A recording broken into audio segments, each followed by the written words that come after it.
Movies are a lot more than just a pastime. They've served as ways of recording our history. They also serve as art.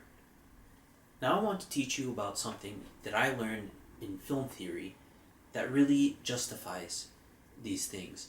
And that's the two main styles of film: formalism and realism.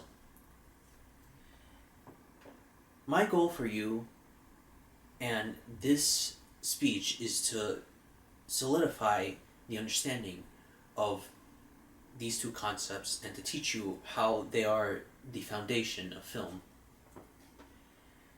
Consulting the textbook Understanding Film by Luis Giannetti, realism is a style of film where the director tries to ground the film to reality as much as possible. It focuses more on the content instead of the form, and they use things like the sound, the color, the ways they're shot, and just overall the techniques in order to make it as realistic as possible. The furthest a realist film could go is a documentary. Now, on the other hand, a formalist film focuses more on the form, and they try to manipulate real life as much as possible. They try to manipulate all these things like sound, shots, and basically the same thing as a realist film would manipulate in order to convey a message, or just to convey a message. If we look at this chart, it shows basically a spectrum of how a formalist and a realist film would be classified.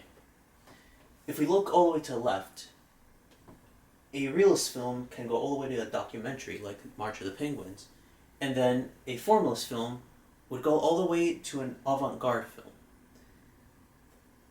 In the middle, a classic film basically takes two of the best of both worlds in order to make a classic movie, basically one that takes from one side to the other.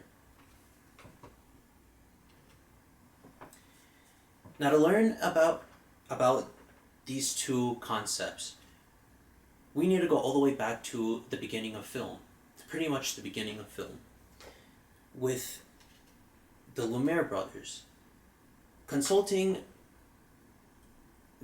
Britannica.com, the Lumiere brothers popularized film, taking Thomas Edison's invention of film, and they made the cinematograph, which basically makes it a lot easier for the normal person to film their own movies.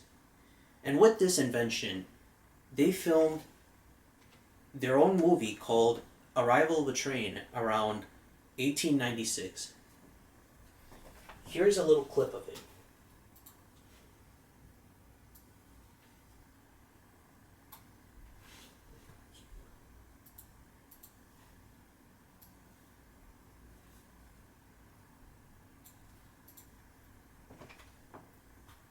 And you can see it's pretty much a film of normal people arriving at a train.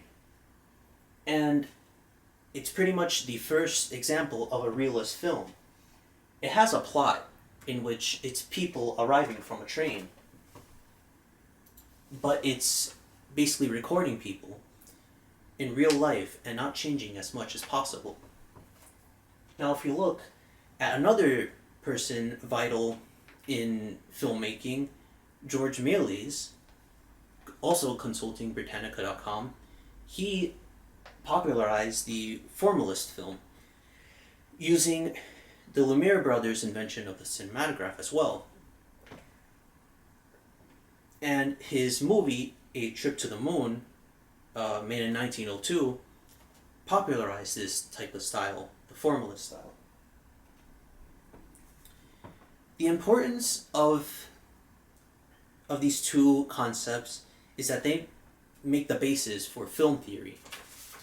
And for example, the concept of genres started from these two types of styles. For example, the film noir, in which this movie is Double Indemnity, uses color and lighting in order to show emotion of the characters. That is an example of formalism. It uses all the techniques in order to show the emotions. And if we look at technology and how it's evolved throughout the century, this also changed how formalist and realist films were filmed. So I want you to apply these two concepts onto your favorite film and see how they were also influenced by both formalism and realism.